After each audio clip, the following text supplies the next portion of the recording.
25 ಹಾಗೂ 26ನೆಯ ಕವನ. ಅರಸ ಚಿತ್ತೈಸು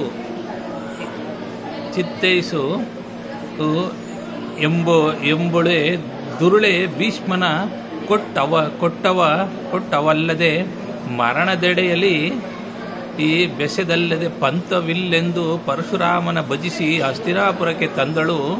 ಹೇಳಿಸಿದಳು, ಸುರ ನದಿ ನಂದನನು ಮಾಡಿದ ಪರಿಯ ಕೇಳೆಂದು. ರಾಜನೇ ಕೇಳು, ಅಂಬೆ ಎನ್ನುವವಳು ದುಷ್ಟೆ. ಭೀಷ್ಮನೊಡನೆ ಕೂಟವಿಲ್ಲದಿದ್ದರೂ ಮರಣದೊಡನೆ ಕೂಟ ಎಂದು ಪಂಥನನ್ನು ಮಾಡಿದಳು. ಭೀಷ್ಮನ ಗುರುವಾದ ಪರಶುರಾಮರ ಬಳಿ ಹೋಗಿ ಅವರಿಗೆ ತನ್ನ ವಿಷಯವನ್ನು ತಿಳಿಸಿ ಅವರನ್ನು ಹಸ್ತಿನಾವತಿಗೆ ಕರೆತಂದಳು. ಅಂಬೆಯನ್ನು ಮದುವೆಯಾಗೆಂದು ಪರಶುರಾಮರಿಂದ ಭೀಷ್ಮನಿಗೆ ಹೇಳಿಸಿದಳು. 26ನೆಯ ಕವನ.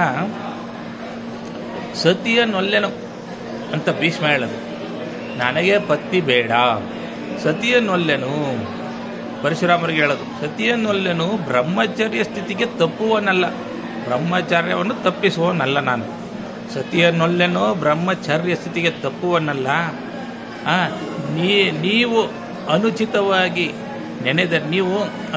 ನೆನೆದರೆ ಇನ್ನೇನಾದರೂ ಅದನ್ನು ಬಿಟ್ಟು ಬೇರೆ ಏನಾದರೂ ಕೇಳಿದರೆ ನಡೆಯ ಕೊಟ್ಟೆನು ಕಾಳಗವ ನಿಮಗೆ ವ್ರತದ ನಿಧಿ.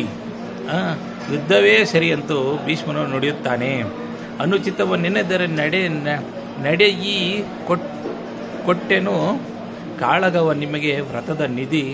ಕುರುಭೂಮಿಯಲ್ಲಿ ಶರತಿಥಿ 21 ದಿನ ಭೃಗುಸೂತನೊಡನೆ ಕಾದಿದನು ವಿರತನ ಮಾಡಿದನು ಭೀಷ್ಮ. ಅಂದರೆ ಪರಶುರಾಮರು ನೀವೇನಾದರೂ ನನಗೆ ಮದುವೆಯಾಗಿ ಅಂತಂದರೆ ನಾನು ನಿಮ್ಮ ಜೊತೆ ಯುದ್ಧ ಮಾಡುತ್ತೇನೆ ಎಂದು ಹೇಳಿ 21 ದಿನ ಯುದ್ಧವನ್ನು ಮಾಡುತ್ತಾರೆ. ನಂತರ ಪರಶುರಾಮರ ರಥವನ್ನು ಭೀಷ್ಮ ಮುರಿದು ಹಾಕುತ್ತಾನೆ. ಧನ್ಯವಾದಗಳು.